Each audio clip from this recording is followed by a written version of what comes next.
Sudah selesai 1 rakaat, naik lagi 1 rakaat lagi, tambah seperti sholat sunnah biasa. Sujud terakhir menangis maka di situ. Sampaikan keluhanmu, ya Allah, Engkau yang membolak-balikkan hati suamiku. Saya lihat akhir-akhir ini mulai lain-lain. Tidak mungkin saya bisa jaga, ya Allah. Saya periksa HP-nya yang satu, ternyata ada lagi yang sembunyi. Curhat, itu namanya curhat di hadapan Allah. Nangis maka di depan, sampaikan isi hatimu. Tidak mungkin saya bisa menjaganya, Engkau maha menjaga, ya Allah. Ya Allah, lindungi suami.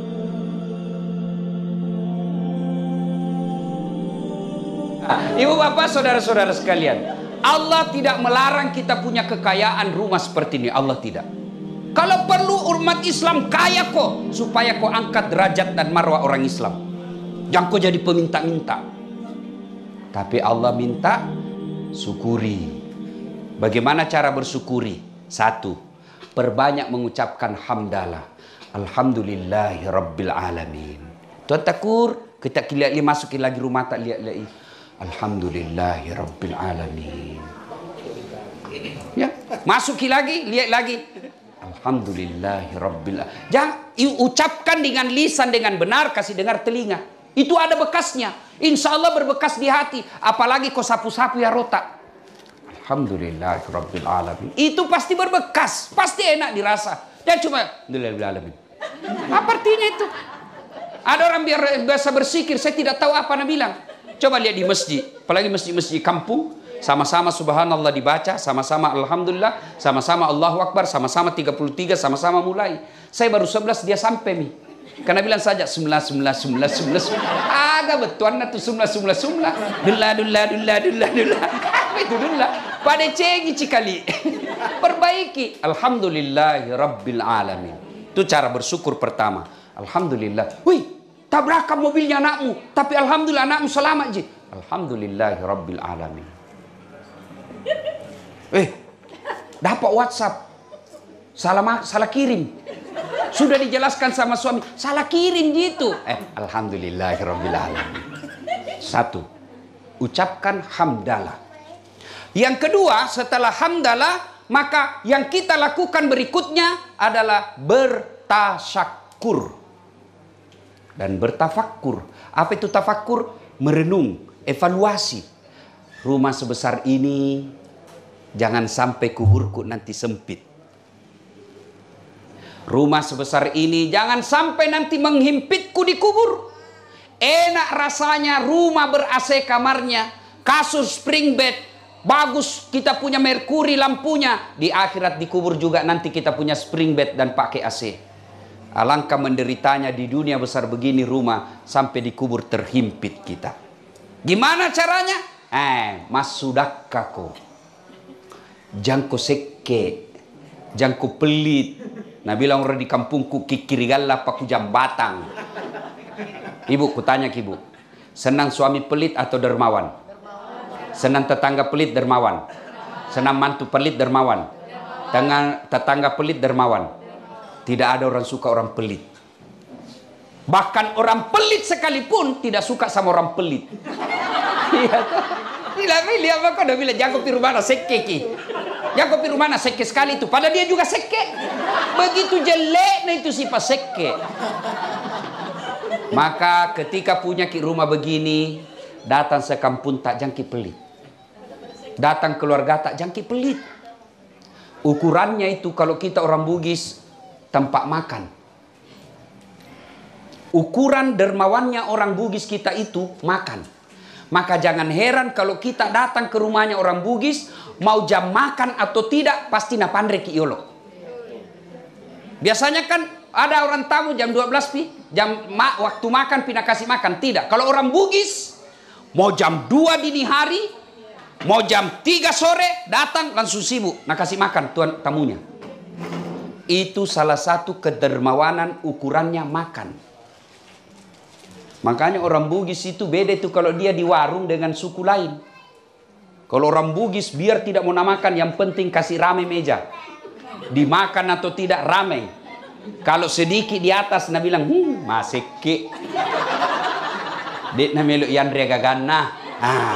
Itu jangan pelit. Dan tolong tunjukkan saya di dunia ini yang miskin gara-gara dia dermawan. Tunjukkan saya orang yang bangkrut karena dia dermawan. Tidak ada itu. Itu di kompleks yang sudut rumah Ustaz, kayak sekali dulu itu. Cuma karena rajin sedekah bangkrut. Tidak ada. Maka ibu-ibu kalau mau ki kaya, dermawan ki. Ini ibu-ibu ini banyak semua gelannya. Masalah, ibu kalau mati ki siapa pakai itu semua? Hah? Anak deh, istri kedua.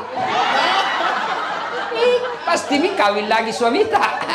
Iya, pasti mi kawin lagi suami tak. Ada ibu-ibu berdatang bertanya sama saya, bilang, Ustaz, jeleknya itu sifatnya tetanggaku. Kenapa lagi bu?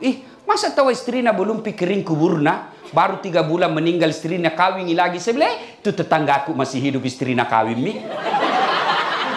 Itu takur. Iya tuh, orangnya nak tahu. Iya kan? Dia dengar ceramahku begini, mamanya cek istriku di rumah nak komplain kak. Dia bilang puang, Ustaz, jadi nanti kalau meninggal kak mau ki juga kawin. Saya suruh duduk ki baik-baik. Sini ki sayang. Dengar ki baik-baik ah. Jangankan kita meninggal sayang, masih hidup ki saja. Nah saya berpikiran selalu mau kawin lagi.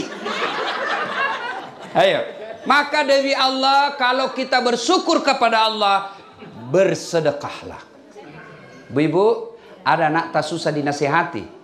Salah satu sebabnya karena kita pelit. Kenapa itu suamiku tidak mau mendengar? Karena kita pelit. Ingat, ada 6 sifat yang membuat kita tertolak dari bencana. Satu diantaranya kata Nabi, as-sadaqatu, bersedekah. Jadi kalau rumah tangga tak ribut aja terus kerja, sedekah. Sedekah.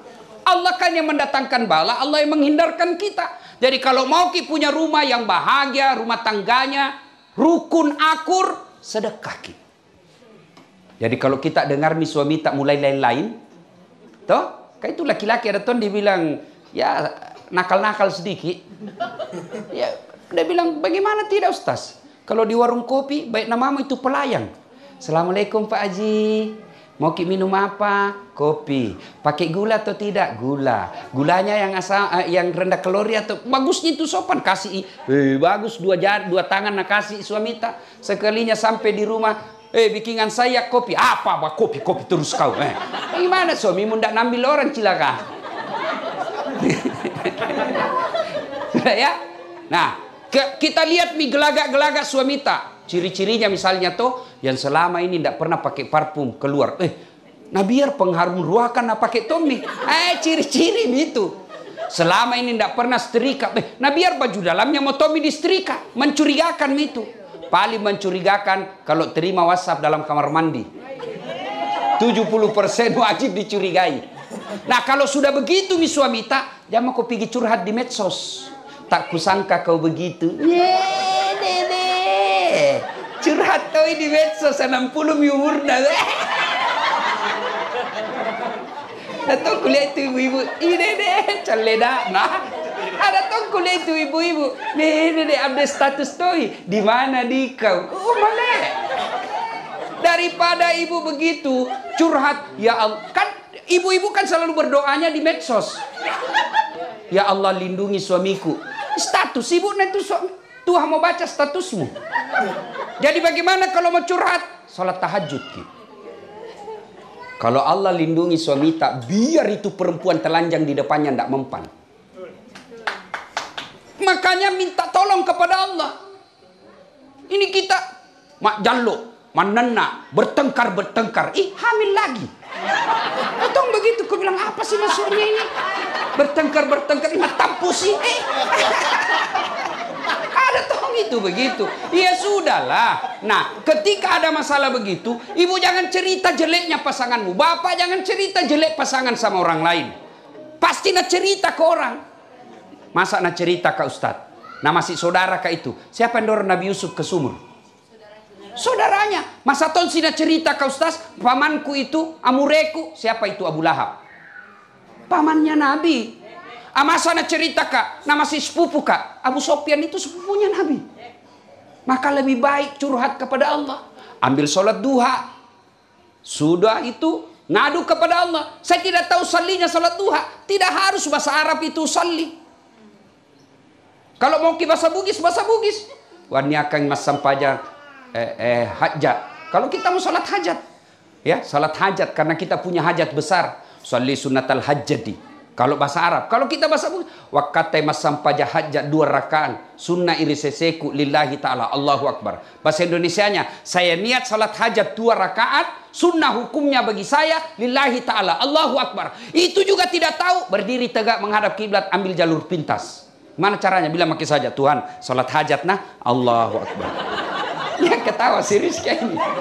Boleh, betul. Sudah itu 2 rakaat ulang lagi. Tuhan masih seperti yang tadi. Allah.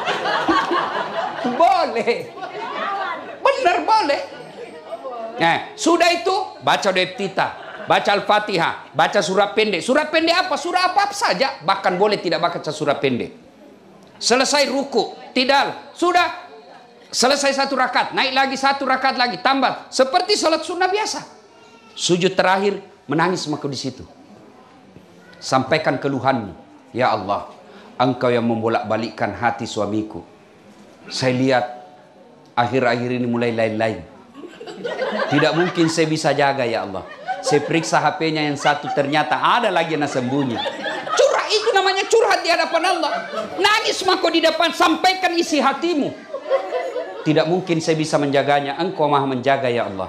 Ya Allah, lindungi suamiku ya Allah. Nah, sudah itu nasar ki, ya Allah, ini ada uangku 1 juta. Saya bawa besok ke panti asuhan. Saya bawa besok ke masjid yang lagi dibangun. Mudah-mudahan 1 juta itu tolak bala. Suamiku terhindar dari wanita jahat. Bismillah. Coba amalkan gitu, coba amalkan. Yang jadi masalah kalau suami tak juga bangun sholat hajat. Nah tahu ini juga rumusnya. Sudah sholat, tapi ya Allah, cau namite biniku. Capek mali istriku ya Allah, jaluk saja kerjanya. Bu, ini yang jadi masalah seperti ibu-ibu tadi ada datang bawa ke anak, Ustadz doakan anakku. Mendoakan tidak harus bahasa Arab. Salah kalau dibilang Tuhan itu bukan orang Arab, salah. Yang betul Tuhan itu maha mengetahui bahasa apa saja. Gak boleh Tuhan disamakan dengan manusia. Gak bisa, ya. Jabatan ini sementara saja. Tidak selamanya. Kalau mati kau datang kau tembakan salpo, kau kira mundur malaikat tambah maju. Kan? Nah, maka berdoa silakan. Ibu bahkan boleh bahasa isyarat, boleh. Bahkan ibu boleh seperti ini. Berdoa boleh begini. Ya Allah, Engkau sudah tahu apa yang ku mau, bahkan berikanlah. Sudah. Daripada bahasa Arab kita tidak tahu artinya. Dunia hasanah wa fil dia bilang Allahumma ghafir lana wa liwalidayna. Padahal dia minta setiakan suamiku. Bingung malaikat, dia bilang apa maksudnya ibu, lain di bibir lain di hati. Tidak harus berdoa pakai bahasa Arab, ya. Bersedekah tolak bala. Maka kalau ada rezeki Allah kasih kita, bersyukur dengan memperbanyak lafaz alhamdulillahirabbil alamin. Yang kedua bersedekah, yang ketiga jangan takabur. Takabur itu matempo, sombong. Jangan sombong. Kalau ada keluarga tak miskin, jangan pandang enteng, kasihan. Biasanya itu ibu-ibu paling banyak pandang enteng keluarganya yang miskin. Kalau pergi pengantin, nah lihat cincinnya orang yang palsu. Nah lihat migelannya. Nggak cerita tapi baku kopi itu. Gaji. Ketawa karena begitu gitu. Itu saya saja tadi lewat ada yang bilang, itu bajuna watuna di YouTube. Kenapa? Khusus saya kok. Saya pakai baju kok yang sibuk. Ya kan? Nah, jangan orang sombong itu cerita jeleknya orang miskin, jangan. Ibu kalau punya berlian pakai itu berlianmu, rezekimu. Jangan toma kau sembunyi, pakai emasmu, pakai semua. Tapi dengan catatan jangan kau hina orang miskin. Bodoh nih tuh suaminya. Mau nih itu dekat istrinya baru palsu. Urusannya orang. Namun semua ini pakai yang asli, tapi kan rezeki Allah yang tentukan. Maka ketika kau lihat orang susah, lebih kau ucapkan, Alhamdulillahirabbil alamin. Syukurnya suamiku bisa beli kangak berlian. Umur tak sudah 60 tahun. Kan makin dekat makin dengan sakaratil maut. Sudah, panggil itu anak tak. Itu ada cincinku nah, jual mako, bikin kau masjid di kampung. Itu nah, beli kamak yang di tanah abah yang palsu. Kalau orang kaya pakai, biar palsu. Nah bilang, tong orang asli. Palsu, tosogi ya roh. Nggak mungkin. Palsu, nggak mungkin. Itu enaknya dia orang kaya. Kalau orang miskin asli dipakai, nah gimana tong ambil.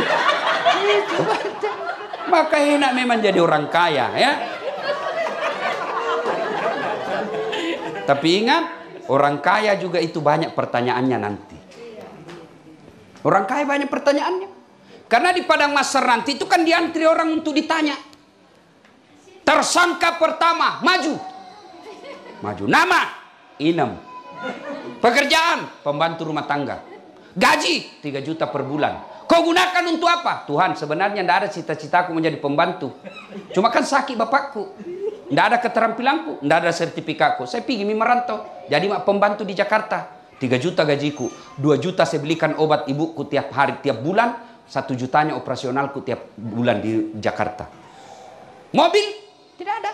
Motor? Tidak ada. Sepeda? Tidak ada. Miskin mudik. Mau milih apa Tuhan? Kau sholat? Alhamdulillah sholat. Ramadan? Puasa. Senin Kamis saya jalani. Oh, Inam, meskipun kau hina di hadapan manusia, kau mulia di hadapanku sekarang. Kata Allah, tadkhulul jannati bisalam. Nam, masuk ke surga dari pintu mana kau suka. Apa mau ditanyakan? HP? Tidak ada. Pembeli pulsa? Mana mau beli pulsa dan tidak ada HP? Coba. Tersangka berikutnya, maju. Haji titik-titik. Ditanya nih, itu istrimu yang pakai behel. Kalau dilihat gajimu tidak bisa itu pakai. Dari mana itu? Anu apa? Tidak jelas ditempeleng. Bocor telinganya. Lari ditarik lagi. Sini kau belum selesai. Itu keramik di rumahmu dari mana itu? Pentil mobilmu? Ditanya semua. Masuk tonji surga. Tapi kau babak belur mi. Tak merah-merah tak roban.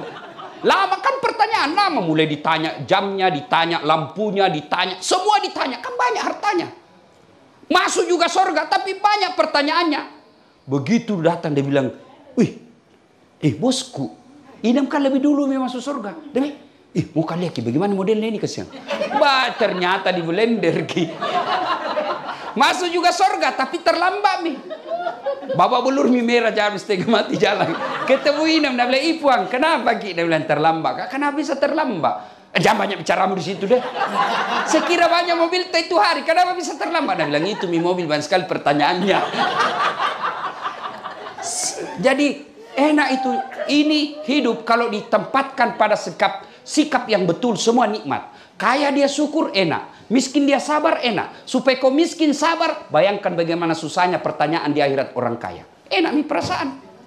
Tapi yang jadi masalah, kita miskin, kita lihat rumahnya orang yang mewah. Akhirnya kita tidak pernah syukur. Kita kaya, kita tidak pernah bersyukur karena kita lihat lebih hebat lagi. Nah, itu satu. Bersyukurlah atas nikmat yang Allah berikan. Yang kedua yang saya mau sampaikan. Ibu-ibu pernah rasakan hamil? Pernah toh? Enak enggak? Coba bayangkan. Pernah kita tengkurap ketika hamil? Tidurnya kan gaya pasrah. Iya toh? Belum lagi kalau melahirkan. Ibu masih ingat waktu melahirkan? Ada enggak ibu-ibu melahirkan senyum? Mentang-mentang istri menteri melahirkan, keluar kok nak? Tidak, tetap Yang ketiga, kata Umar, begitulah cara saya berterima kasih kepada istriku yang telah menyusui anakku. Masih ingat waktu menyusui, Bu? Apalagi waktu tumbuh giginya. Waktu gigi kok gigi kak? Tidak. Cabolo tuh kasih lepas kok nak nak. Siang anak malam bapak nak.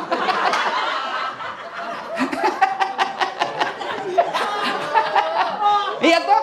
Maka kalau istri ngomel, rumusnya sabar. Sabar. Dan ibu tahu enggak? Dengar ibu. Tidak ada kasihan itu laki-laki yang jago di depan istrinya. Meskipun kita setengah mati carikan uang. Lihat itu kasihan suami-suami. Ya kalau suami tak baik kerjanya. Tapi lihat kalau dia tukang gojek. Tengah malam belum pulang. Hujan kasihan. Dimaki-maki sama pelanggannya. Dia sabar, yang penting dapat uang. Kita kira itu tidak malu sebagai suami. Kalau pulang lebaran istri tak pakai emas. Malu kita itu sebagai suami. Dilihat kalian saudara tak istrinya bagus bajunya. Malu kita minder. Itu harga diri suami. Tapi mau dia apa? Ini rezeki. Maka jangan kau suka ngomel. Tong itu ibu-ibu tidak nak kasih tenang sekali. Menena aja kerjanya. Bagaimana kita mau tenang di rumah? Ada yang tanya kayak ini di Makassar. Dia bilang, Ustaz, kenapa itu istriku tidak, suamiku suka keluar, tidak betah di rumah? Aku ceritakanlah dia karena takut dia tersinggung toh.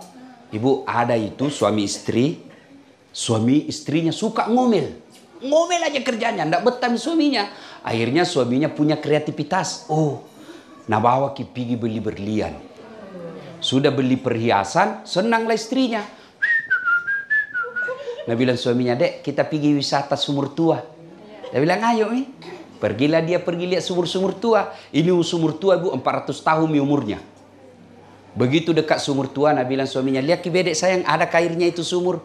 Nabi bilang, dangkal ji ini kak. Lihat ki dulu baik-baik, dangkal ji. Paling sampai lutut dalam hati suaminya, berarti aman. Dekat-dekat istrinya bibir mulut sumur, dia dorong istrinya masuk ke sumur. Pak, jatuh. Nabi bilang suaminya, ngomel mako di situ, ndak ku dengar juga. Manenak no cilaka. Ndak ku dengar juga ngomel kau di situ. Boy, suaminya enak-enak dia ngomel mako. 1 jam kemudian, Bu, tiba-tiba dari dalam sumur ada keluar makhluk tinggi besar hitam. Kaget suaminya, siapa kamu? Nah bilang, saya jin yang ada di sumur ini. Saya sudah 400 tahun di dalam sumur ini. Ada perempuan ngomel aja kerjanya di dalam. Lebih baik saya lari. Coba bayangkan. 400 tahun ini jin. Baru ibu 1 jam lari. Makanya kalau suamimu tidak betah di rumah, koreksi itu bibir. Gimana kita mau betah? Nah, kita juga suami rumus menghadapi. Jangan ajak bicara istri tak. Kalau mulai mau ngomong istri tak, lebih baik ambil selimut tutup kepala. Memang fitrahnya perempuan ngomel. Memang fitrahnya begitu. Bagaimana supaya tenang perasaan? Bayangkan bagaimana dia hamil, bagaimana dia mengelola uang yang sedikit harus cukup 1 bulan. Bayangkan kalau penghasilannya suaminya cuma 5 juta 1 bulan, ada cicilan rumah, ada cicilan motor, mana cukup. Tapi itulah hebatnya perempuan. Nah, maka kalau ngomel, rumusnya sabar. Ketika ada dalam hati sebagai suami, saya setengah mati belikan rumah, saya setengah mati kerja, dia tidak hargai saya, setan itu. Setan. Kalau kita sudah tidak senang istri, bukan dengan memakinya, bukan dengan menghinanya, apalagi sampai menyakiti badannya. Bukan laki-laki orang begitu. Kalau tidak senang lagi, kembalikan dulu orang tuanya. Pak, ini ada masalah dulu ini. Caukam mewai, caukam mulu yebeniku. Mungkin mudah-mudahan dengan nasihatnya Bapak bisa lebih baik. Sudah dikembalikan tidak ada perubahan, Allah kasih jalan keluar. Pisah kau baik-baik. Jangan saling menghina. Keburukannya istri sama suami tanggung. Itulah yang enaknya juga jadi perempuan, Bu. Karena kalau perempuan, kalau dia berdosa, suaminya ikut tanggung dosanya. Suaminya berdosa, istri tidak menanggung dosa. Itu enaknya jadi perempuan.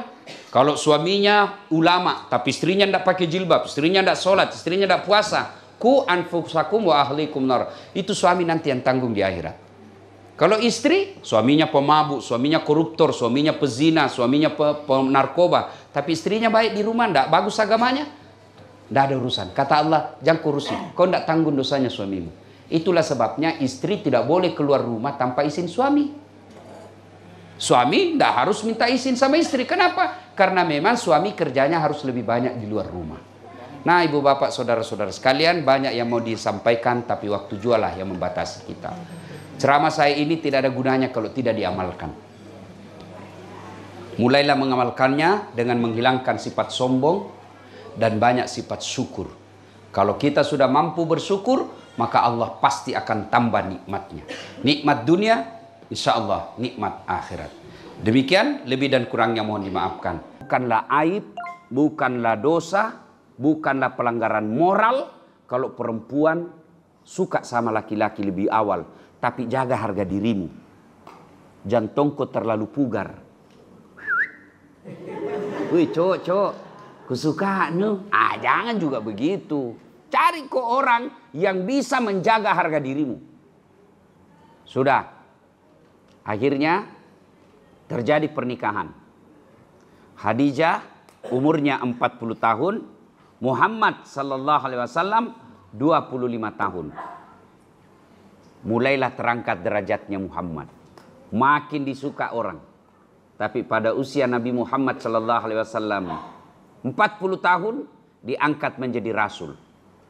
Nabi kebiasaannya dia lihatlah orang Mekah. Orang Mekah waktu itu kita kenal dengan istilah jahiliyah.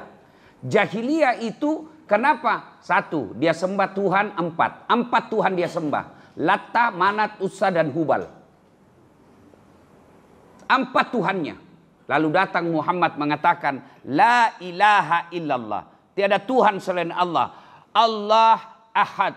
Allah ahad. Allah ahad. Allah cuma satu. Allah cuma satu. Nabi bilang kafir Quraisy, bagaimana tonseng ini kau Muhammad? Empat saja Tuhan, tak susah maki. Nah kau ku bilang satu, tidak dilihat lagi. Tidak masuk di akalku deh. Waktu itu Nabi gelisah. Perempuan waktu itu zaman jahiliyah dianggap aib. Artinya apa? Kalau ada anak perempuan dalam satu rumah itu dianggap busuk keluarga. Coba bayangkan itu. Perempuan dianggap aib. Bahkan ada sahabat yang lahir anaknya perempuan diambil masih dalam keadaan orok merah, dia rebut dari istrinya, dia kubur hidup-hidup. Jahiliyah. Sembahnya Tuhannya empat. Dia bikin Tuhannya berdasarkan kekuatan ekonominya. Kalau dia kaya sekali, dia bikin Tuhannya seperti manusia, dia sembah dan buat dari emas. Yang agak bawa sedikit dari perak, bawanya lagi dari besi, bawanya lagi kayu, bawanya lagi tepung terigu. Nah bikin Tuhannya, nah bikin kepalana, nah bikin badanna, nah bikin tanganna. Sudah ini sembah, nah lihat-lihati. Lapar nih. Roti ini dah leka nggak? Roti di depan ada lapar ki. Lalu dia bilang, Kareng, pamupura mama kate. Ya, dia bilang, Tuhan maafkan saya. Sudah mau ku sembah. Saling pengertian ki. Cipur kak. Nah ambil Tuhannya pak. Nah ambil tangannya, dia makan. Nah ambil kakinya, nah makan. Terakhir nak ambil kepalanya. Nah makan. Sejahat-jahatnya bangsa Indonesia belum pernah ada makan Tuhannya pak. Tapi Arab jahiliyah dulu Tuhannya nak makan. Makanya disebut jahiliyah. Lalu Muhammad, kenapa ini sekampungku nak beleng-beleng ngasih? Kenapa kau sembah itu patung? Tolong untuk. Sangingnya lalu patung yang bikin patung kau sembah. Kenapa ini patung? Ini patung tidak bisa ngapa-ngapain. Sekalian bikin patung yang jago. Iya toh? Muhammad gelisah. Yang disebut kalau bahasa dalam dunia akademik kepekaan sosial. Akhirnya naik ke gua. Namanya Gua Hira. Jabal. Keras-keras saya kok, jangan ragu-ragu. Jabal, karena tidak percaya kok. Benarkah ini, betulkah ini, betulkah ini. Jabal Nur. Ya. Nah, Nabi di dalam Gua Hira bersemedi kalau bahasa Jawa. Turun Jibril, dia peluk Muhammad. Muhammad, Iqra, baca Muhammad. Nabi bilang Muhammad, bagaimana caranya saya tidak tahu membaca. Iqra, baca kok. Tengok aku sengi kodong. Iqra, baca. Makin dia peluk sampai Nabi sesak napas. Lalu Nabi mengucapkan Iqra bismi rabbikal ladzi khalaq sampai ayat kelima. Maka pada malam itu dilantiklah Rasulullah Muhammad sallallahu alaihi wasallam menjadi nabi dan rasul yang terakhir. yang kita kenal dengan istilah nuzulul Quran.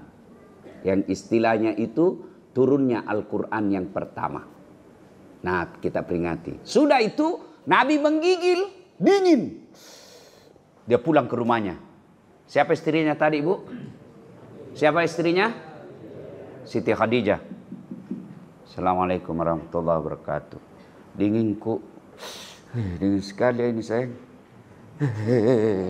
Dingin. Selimuti ya. Selimuti saya.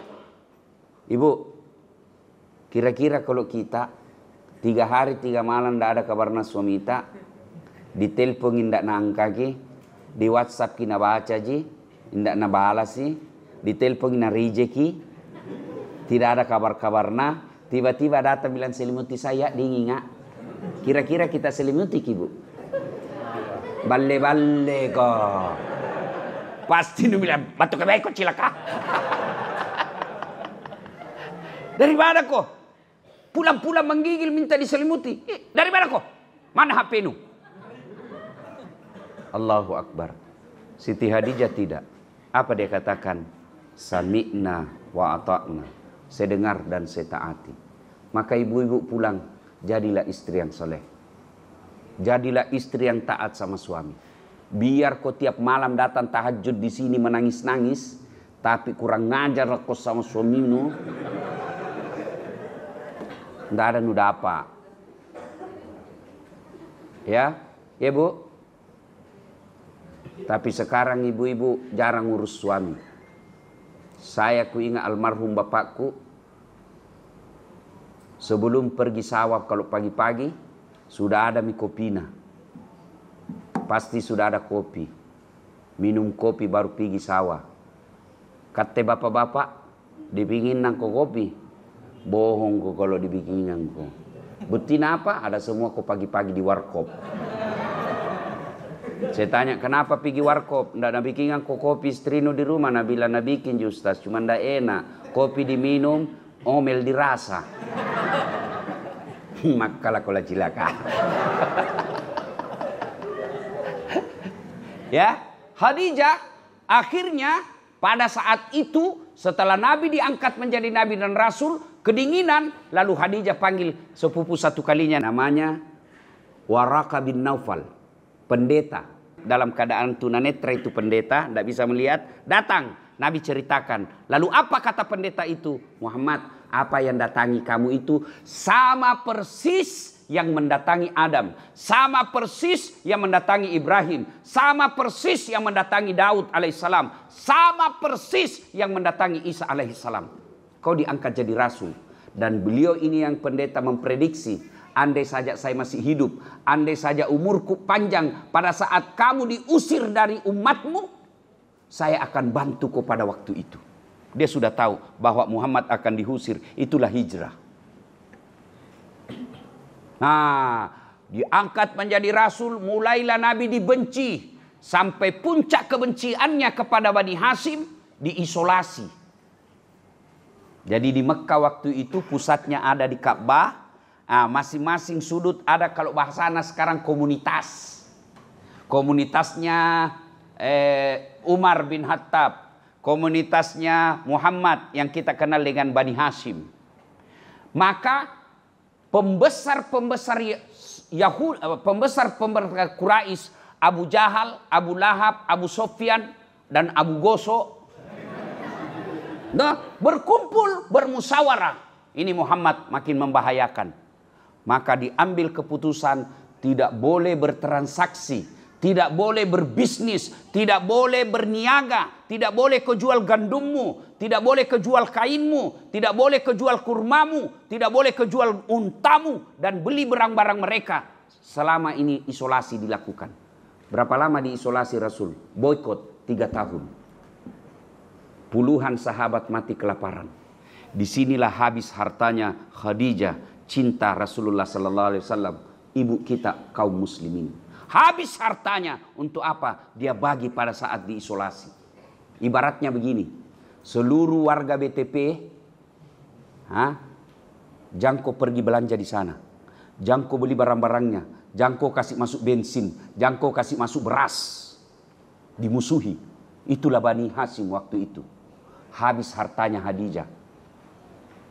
Dan pada saat sakaratil maut, Bapak tahu baju yang dipakai Siti Khadijah, kusam 8 kali ditambal. Bayangkan adik-adik, orang terkayanya tadi Mekah, habis hartanya, bajunya yang dia pakai menghadapi sakaratil maut, baju tua 8 kali tambal, 7 kali ditambal masih pakai tahu jako tambal toh? Tahu tambal toh? 7 kali ditambal pakai kain, terakhirnya dia pakai tambal kasihan daun kurma. Lalu dia panggil anaknya Fatimah, sini kau dulu nak, pergi saya kau kasih tahu bapakmu, rasa-rasanya ini mau mati. Pergi kau kasih tahu bapakmu, mintakan kak kasihan itu serbannya yang selalu dipakai menerima wahyu, minta kakkan kasihan bapakmu itu serban, tolong saya mau pakai menjadi kain kafan. Mudah-mudahan kain kafanku itu melindungi dari serbannya bapakmu yang selalu dia pakai terima wahyu. Mudah-mudahan setelah dibungkus jadi kain kafan, Allah menjauhkan saya dari asap kubur. Apa kata Fatimah? Mak, kenapa saya kita suruh? Kita mau minta langsung sama bapakku. Coba bayangkan. Dengar ibu, apa jawaban Khadijah? Malu kak nak. Malu kak. Bayangkan, habis hartanya untuk membantu suaminya, minta serban, malu. Saya yakin tidak ada istri seperti ini sekarang. Jangan karena minta, nak curi pak. Karena rumahnya Nabi itu kecil. Kalau bapak punya rezeki, suatu ketika pergi ke Madinah, itu ada museum. Di situ digambarkan rumahnya Rasulullah. Kecil rumahnya Rasulullah. Itu Rasulullah kalau berdiri dalam rumahnya, kepalanya tersangkut di langit-langit rumah. Bisa dibayangkan bagaimana besarnya itu rumah toh? Ada di sini begitu rumahnya. Semiskin-miskinnya tidak mungkin begini sempitnya rumahmu. Dan kalau beliau berjamaah dengan istrinya, yang paling suka kerjai Nabi dari istrinya yang 11, itu istri yang termuda, Aisyah. Sujui. Apa yang terjadi? Kakinya Nabi menyentuh kepalanya Aisyah. Betul sempitnya itu ruang tidurnya Nabi. Kalau Nabi bangun, kentara itu pelepah daun kurma yang melengket di pipinya. Kenapa? Tidak pakai bantal. Apa nak pakai bantal? Pelepah daun kurma. Sama kalau bapak-bapak tidur di balai-balai, bahasa Parisnya pangkak-pangkak. Tahu Jako Paris? Pare-pare dan sekitarnya. Coba kalau waktu tak kecil dulu, kalau kita tidur di atas pangkak-pangkak balai-balai itu yang terbuat dari kayu, bambu, tidur, pas bangun ki berbekas di sini. Begitu Rasulullah. Ketika Siti Khadijah wafat, karena dindingnya antara Khadijah dengan Nabi, Khadijah dalam kamar tidur, Nabi di luar. Dia dengar itu, dia dengar bahwa saya malu minta sama bapakmu nak, kamu minta. Menetes air matanya Nabi. Kamase bideku, baik nak kasihan, habis hartanya saya pakai untuk dakwah, minta serban, malu. Dia datangi Khadijah. Wahai istriku, hanya inikah yang kamu minta dan kau malu? Habis hartamu kau bantu kak, kamu malu. Menetes air matanya Khadijah. Lalu Nabi berkata, Khadijah istriku, kenapa kau meneteskan air mata? Apa kau menyesal menikah denganku? Masa sekali kau gak? Habis hartamu tadinya sebelum saya nikahi kau kaya. Kau dihormati di Mekah. Sekarang kau dihina. Kau dipermalukan. Hartamu habis. Apa kau menyesal menikah? Apa jawaban Khadijah? Ya Rasulullah, demi ruh Allah yang menguasai ruhku, saya tidak malu. Saya cuma pikir kasihan bagaimana nanti kalau mati kak. Semasa hidupku tidak berani orang terang-terangan menghina kamu. Tidak ada yang terang-terangan bisa mendatangi kamu dan menghinamu. Karena dia segan sama saya. Bagaimana kalau mati kak nanti kasihan? Tidak ada moran lihat. Nah datangi mako itu. Bagaimana mak kalau mati mak nanti? Siapa yang bantu kamu dakwah? Ya Rasulullah kalau besok-besok saya sudah wafat. Ini tulangku, ada yang mau beli, jual ini tulangku, kau pakai dakwah. Itulah cintanya Khadijah kepada Rasulullah. Maka wajar. Itulah Khadijah. Kepedihan hidupnya, kesusahan hidupnya, cobaan hidupnya, penderitaan hidupnya, dia peluk rapi-rapi, dia tutup rapi-rapi, dia rahasiakan sendiri, dia hadapi sendiri, dia tidak publis. Setelah itu meskipun dalam penderitaan, tidak pernah dia bercerita ke orang lain. Itulah Khadijah. Apa cerita kita sekarang? Acaca, pacala, entah nyonya pacala, pacala-cala. Oh, baru sedikit menderita pergi curhat. Kau di dalam suamiku jelek dan sifatnya. Kenapa nak beli? Tak pernah nak belikan baju baru. Mau beli lebaran tak tu nak beli baju baru baru mama dah terus nak belikan. Coba nak cerita aibnya suaminya sama tetangganya. Baru coba bilang gagah ji. Jelek dah ji lagi. Itu mama si jengkelku kalau tidur itu berdede ngoro ki. Baby poing. Kalau begini sifatmu, kamu bukan bagian daripada orang yang Allah sediakan rumah istana yang terbuat dari mutiara. Adik-adik, jangan kau suka cerita susahnya hidupmu. Lebih baik kau hadapi. Pasir jadikan mutiara. Itulah Khadijah. Bedanya orang optimis dengan pesimis. Kalau orang optimis, masalah dia jadikan tantangan. Kalau orang pesimis, barang bagus dia jadikan masalah. Apa? Selalu sangka buruk. Bagaimana nanti begini? Bagaimana nanti begini? Bagaimana nanti begini? Sangka buruk. Orang optimis, barang dia selalu sudut panjang, selalu bagus. Pasti ada hikmahnya ini, pasti ada hikmahnya ini, pasti ada rencana Allah. Jangan kau pernah sangka buruk. Kalau sangka buruk kok, maka itu akan terjadi. Kenapa? Ana indasanni abdi bi. Saya tergantung sangkanya hambaku. Kalau dia sangka baik, baik kok. Kalau dia sangka jelek, jelek. Maka ketika ada masalah dalam hidupmu, kau percaya ini cara Allah pelihara saya. Saya tidak mau contoh orang lain, saya mau. Setelah saya beberapa tahun terakhir ini setelah viral-viral, hidup saya agak lebih baik. Baru saya bilang begini dalam hati. Kalau saya bermuhasabah. Oh, begini caranya Tuhan pelihara. Dia susah sekali. Bayangkan kalau jalan kaki dari Jalan Harimau pergi di situ Alaudinga. Dilewati itu pasar apa namanya itu? Baeng-baeng. Jalan kaki. Kadangkala jalan kaki dari Jalan Harimau. Karena saya ngontrak 9 tahun Jalan Harimau. Jalan Harimau, jalan kaki, pergi jalan Cakalang, SMA 4. Coba kalau kaya kak dulu waktu itu. Anda jari ya ustaz, barangkali jari ya geng motor. Ya, jadi adik-adik, kalau susah hidupnya orang tuamu, miskin, begitu cara Allah jaga kau. Supaya kau kuat. Supaya kau penuh tantangan, supaya kau cepat dewasa. Coba lihat anak-anak dulu dengan sekarang. Anak-anak dulu pak, kita waktu tak kecil di kampung, ada namanya cokbo. Kalau hujan keras makin disuka. Pergi orang jambatan basi. Berdiri baru terjun. Sung. Di sini ki jatuh, di situ ki kelihatan. Mandi sampai biru itu bibir. Tidak sakit-sakit. Kuat fisiknya. Sekarang anak-anak kah? Baru lihat petir demam mie.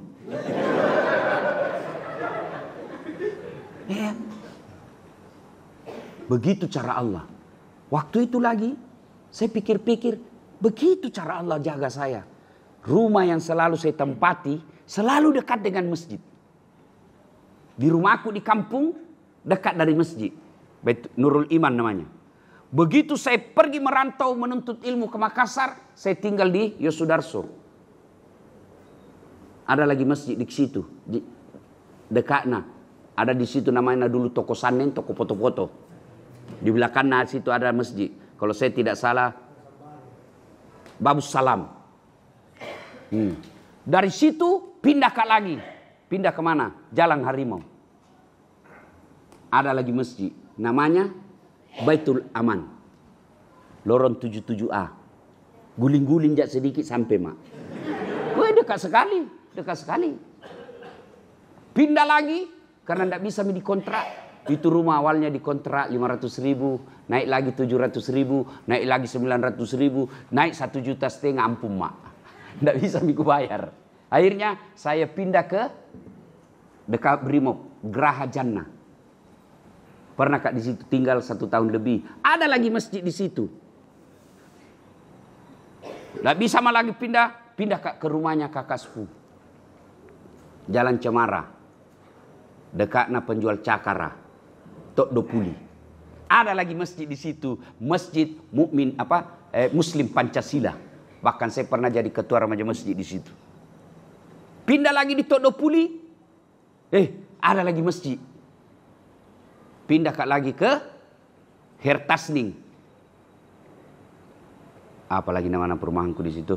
Geraha Lestari. Tidak ada masjid. Sekali saya bikin masjid depannya.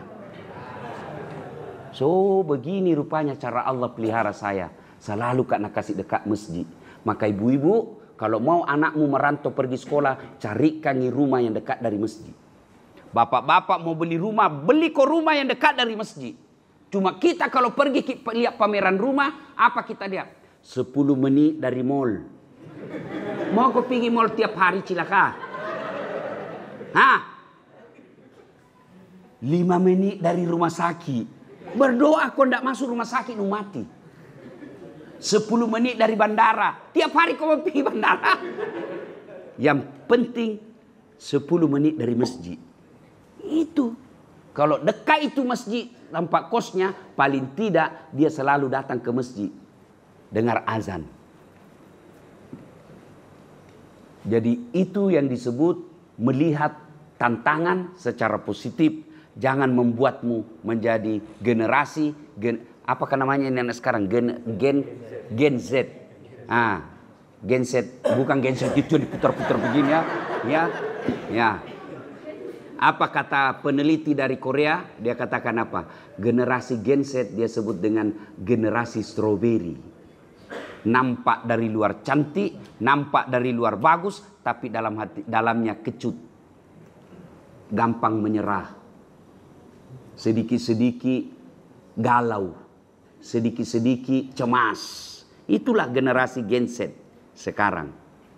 Maka pulang kau dari iktikaf ini, kuatkan fisikmu, kuatkan imanmu, berdoa kau, ya Allah, panjangkan umurku supaya saya bisa mempertahankan imanku, kepanjangkan umurku supaya saya bisa menjadi rahmatan lil alamin.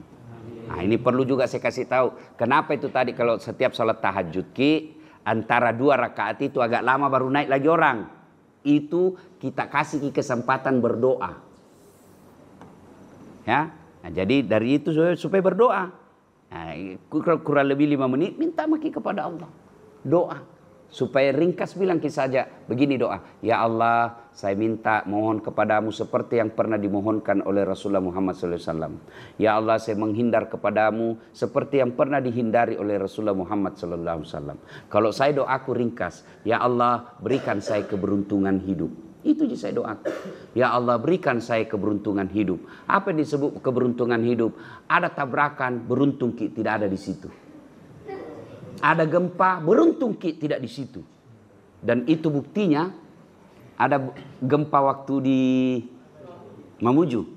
Itu orang nak kira semua mati. Karena dalam jadwal perjalanan saya, hotel yang runtuh itu malam itu ada di situ harusnya. Karena pemerintah Provinsi Mamuju, Sulawesi Barat ngundang saya dan sudah ada tiket pesawat saya. Tapi saya bilang, Pak Sekda, jamin saya naik pesawat deh. Ada nih tiket jamin, saya mau naik mobil mau saja. Mau kak singgah lihat mamaku. Begitu cara Allah jaga, Kak. Tuh, naik mobil mak, sampai di rumah, di kampung. Mau mak pergi, kalau pergi Kak hari itu, pergi Kak setelah seperti yang saya mau, ada mak dalam hotel. Tapi Nabi bilang sama makku, tunggu dulu nak. Purasisa pilorong. Sekali sudah piduhur. Oke? Sudah. Sudah itu, sudah duhur, hujan. Nah lagi bilang mamaku, makasih komandre ki yolo anu nak sanggara. Ya. Tahu di sanggara tuh? Pisang goreng. Bikin lagi. Sudah bikin dekat asar. Nabi bilang mamaku, sekali sudah piasar ko jalan. Purasisa piasara. Pergilah saya sudah asar. Dan apa yang terjadi? Dengan terlambatnya dan sengganya saya sama ibu saya tidak ada di hotel pada saat gempa. Kurang lebih 10 menit selisihnya. Andai saja saya datang pesawat malam tidur yang terjadi gempa, ada mak di dalam situ. Maka semua orang menelpon. Lebih mati, korban midasat, korban mini. Kenapa HP tidak bisa dihubungi? Kenapa tidak bisa dihubungi? Jaringan hilang waktu gempa. Begitu cara Allah. Itu disebut keberuntungan hidup. Beruntung waktu gempa tidak sampai di situ. Beruntung waktu ada pembagian pulsa ada di situ. Ini beruntung namanya itu. Bapak saudara-saudara sekalian, karena waktu makan sahur telah tiba, sebentar lagi imsak. Imsaknya itu jam 4.42 kalau saya tidak salah. Yang jelas masih ada kurang lebih 40 menit. Terlewat-lewat kalau makan 40 menit. Nah, silakan menuju di mana yang disediakan? Di sana. Di sana ya. Biasanya di sana dekat itu ada mobil dapur. Sekarang kita ubah ke sini supaya jadi bapak masuk di sini, keluar ke sini supaya tidak ada double-double kah. Tuh, kalau di sana di situ tidak ditahu mana. Kalau ini satu jalan masuk, satu jalan keluar, keterlaluan kau sengaja mementom itu. Ya, selamat. Kami minta kalau bisa jaga kebersihan. Kalau tidak bisa jaga kebersihan jangan mengotori. Ya. Kemudian kalau sudah makan jangan pulang. Sebaiknya masuk kembali di sini kita ngaji bareng-bareng. Ya, zikir. Bahkan orang itikaf diam-diam saja itu duduk-duduk merenung itu sudah bagian dari itikaf. Karena Lailatul Qadar itu datangnya sampai fajar. Selamat, mudah-mudahan ada manfaat. Lebih dan kurangnya mau dimaafkan. Assalamualaikum warahmatullahi wabarakatuh. Tidak boleh kami masuk ke rumahmu tanpa izin suamimu. Padahal ini Nabi, manusia pilihan, tidak mau masuk ke dalam rumah karena tanpa izin suami yang punya rumah. Ini yang banyak dilanggar perempuan sekarang. Begitu pergi suaminya langsung telepon tamang SMA-nya dulu. Datang mako. Pergi nih, cepat kok. 20 menit selesai nih. Coba, Bu. Halo Ibu. Bu, dengar baik-baik Bu. Tidak boleh atau haram memasukkan laki-laki lain di rumah Ibu tanpa izin oleh suami. Bagaimana kalau sepupu satu kalinya Ustaz? Tidak boleh. Sepupu 2 kali? Tidak boleh. Sepupu lain kali? Lebih tidak boleh lagi. Sekarang ini banyak melanggar ini perempuan. Sudah hilang ketaatannya kepada suami. Ini khusus ini sebab ini Ibu. Halo Ibu. Ibu. Yang paling banyak sebab ibu-ibu nanti masuk neraka gara-gara tidak taat sama suami. Coba sama istri sekarang. Makutu. Paballo. Ada semua itu jenis sedo di anunya. Nah kira barangkali tembok itu bukan. Kuning, biru, abu-abu, coklat. Kira sudah tahu perhatian istri. Coba. Suaminya disiksa. Baik kalau berdandan baru rajin. Ini rajin berdandan malas. Istri seperti ini susah masuk surga Ibu. Bu dengar. Yang namanya istri jangankan keluar rumah tanpa izin suami. Puasa Senin Kamis saja puasa Senin Kamis tanpa izin suami haram. Dengar, puasa sunnah tanpa izin suami haram. Misal pengantin baru, suaminya cuti Senin, langsung istrinya puasa hari Senin. Jangan puasa kalau suami tak cuti baru pengantin baru. Jangan kau ketawa anak muda, ini urusan orang tua. Mengerti jadi maksudnya toh? Nah, boleh itu isi. Bahkan ibu bapak saudara-saudara sekalian, kalau ibu tetap misalnya suami tak, bu pulang ke ini, kenapa? Naik spanding. Dia bilang puasa kah pak? Ketika dia lanjutkan puasanya, bukan dia dapat pahala, tapi laknat Allah bagi perempuan ini. Makanya ibu, tidak boleh itu kita tidak taat. Bagaimana kalau suamiku pabotor Ustaz? Suamiku peselingkuh, suamiku tidak sholat, suamiku tukang judi, urusannya dia dengan Allah. Ibu tidak punya dosa. Itu enaknya jadi perempuan. Itu enaknya jadi perempuan. Perempuan itu tidak bertanggung jawab dosanya kepada suami. Beda kami suami, meskipun suaminya ustadz, suaminya penghafal Quran, tapi istrinya tidak pakai jilbab, istrinya tukang gosip, istrinya suka bertengkar sama tetangga. Sebelum istrinya masuk neraka, suaminya dulu di depannya. Hati-hati pak, satu saja susah diurus, apalagi mau poligami. Banyaknya orang sekarang tidak mampu, dia mampu tidak mau berkurban, padahal dia mampu. Sebaliknya, dia tidak mampu mau poligami. Ini ketawa lagi, ini bapak-bapak kalau poligami, dan senyum, barani ki. Coba nih, ibu-ibu, mari nih ibu-ibu kalau kita cerita poligami. Nusa memang Pak Guru salah sih Ustaz Siro. Bukan Pak Guru salah, dijelaskan saja.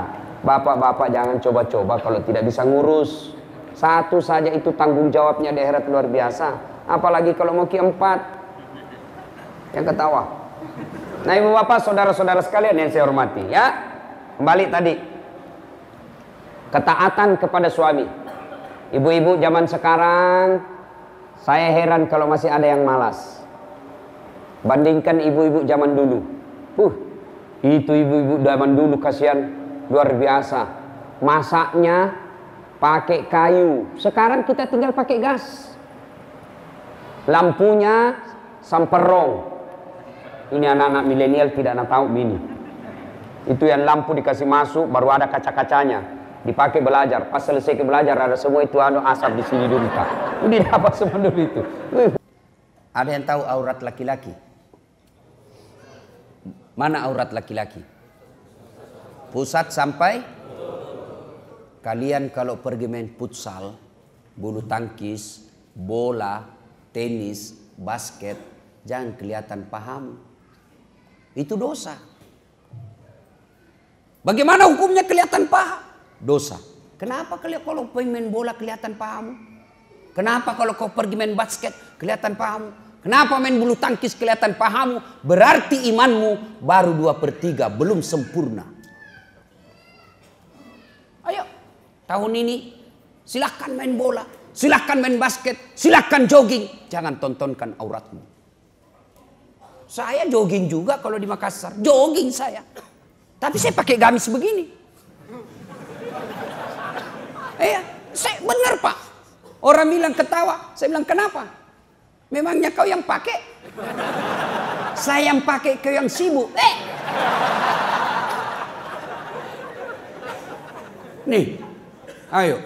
Kalau kita merasa beriman kepada Allah, tutup aurat. Ibu-ibu kalau merasa beriman kepada Allah, adik-adik akhwat kalau merasa beriman kepada Allah, ya tutup auratnya. Saya sudah tutup aurat Ustadz. Alhamdulillah. Tapi jangan sempit. Ini banyak juga pakai jilbab tapi sempit. Ketat.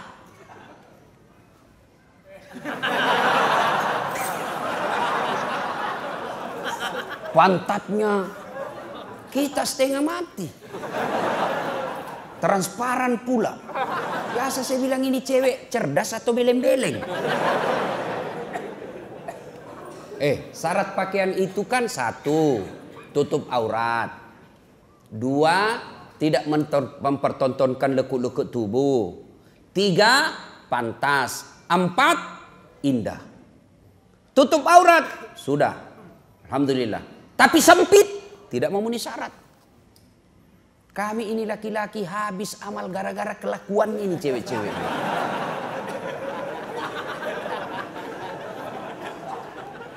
Tolonglah kami ini, kasihan.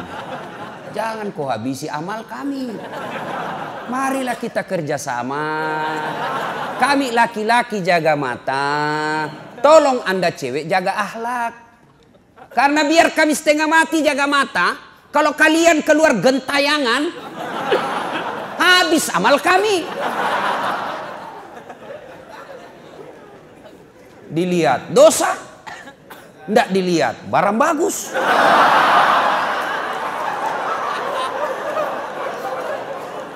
Agama Islam mengajarkan jangan gara-gara kelakuanmu, jangan gara-gara perbuatanmu orang jadi berdosa. Kan perbuatanmu jadi kami laki-laki yang berdosa. Mestinya kalian jaga akhlak, kami jaga mata, sopan di dalam. Kami ini laki-laki tergantung perempuannya. Kalau perempuannya sopan, tidak mungkin kami ganggu. Coba lihat tuh cowok-cowok kalau di pinggir jalan main gitar, mengapa mengapa.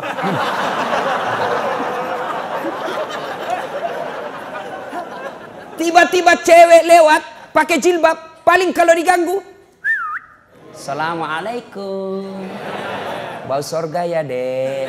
Paling itu. Tapi kalau yang kelihatan dadanya, kelihatan pahanya, tinggi sebelah, cewek jungkir balik dong.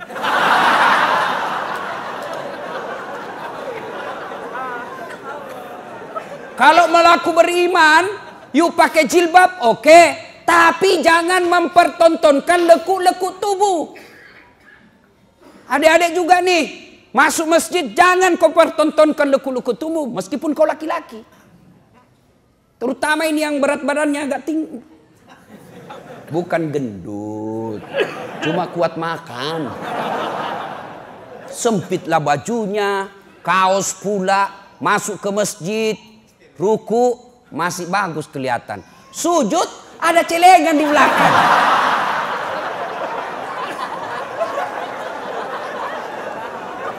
Rasanya masih kasih lipat. Biasa kalau saya salah, hei gendut. Ya, yuk. 1, pakaian itu menutup aurat. 2, tidak mempertontonkan lekuk-lekuk tubuh. 3, pantas. Apa ini pantas? Orang Bugis bilang Siti Naja. Siti Naja itu sepantasnya. Kalau kalian sudah mengaku hijrah, janganlah berpakaian yang tidak bagus. Kalau merasa sudah haji, pakailah pakaian haji. Kalau sudah haji, kemana-mana pakai songkok, aman itu sifatmu. Coba kalau pakai songkok kemana-mana Pak. Tidak mungkin Bapak masuk karaoke. Pak Haji, salah masuk Pak Haji.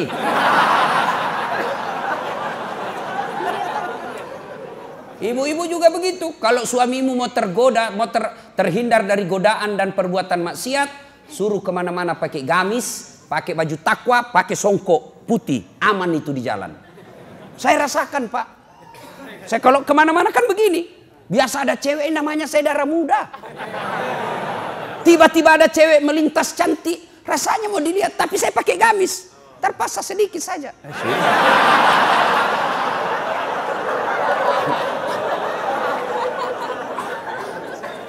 Ya, kalau merasa beriman kepada Allah, pakai baju yang sepantasnya. Kalian pengurus masjid, ya tidak sepantasnya lah pakai lekuk-lekuk sempit. Katanya pengurus masjid, pakai baju kaos ke masjid, sempit pula, pakai training spa menghadap kepada Allah. Apa itu pantas? Tidak pantas. Betul boleh, tapi tidak pantas. Namanya akhlak. Puncak semua ilmu adalah akhlak. Kalau saya teman dengan ustadz, pantas tidak saya berpakaian begini? Tanya kepantasannya. Dan yang keempat syarat pakaian, yaitu indah. Indah tidak dilupakan dalam Islam. Tapi dia ada pada urusan keempat. Dan itu tidak boleh dibalik-balik. Sayang seribu sayang, kita bikin pakaian indah nomor 1, nutup aurat nomor 19. Akhirnya apa? Nutup pakaiannya. Saya bilang, ini monyet atau manusia? Kambing atau manusia? Dan saya heran lihat itu perempuan. Bajunya tipis, kecil kainnya, sedikit kelembarnya, mahal pak. Coba lihat tuh yang baju tipis-tipis itu, sedikit pula kainnya, itu sampai jutaan. Sementara baju yang longgar, kainnya tebal, 2 meter pula, murah. Mana yang dibeli di cewek? Ini yang tipis, beleng-beleng. Iya, kalau mengaku beriman kepada Allah, ayo tutup aurat. Namanya iman.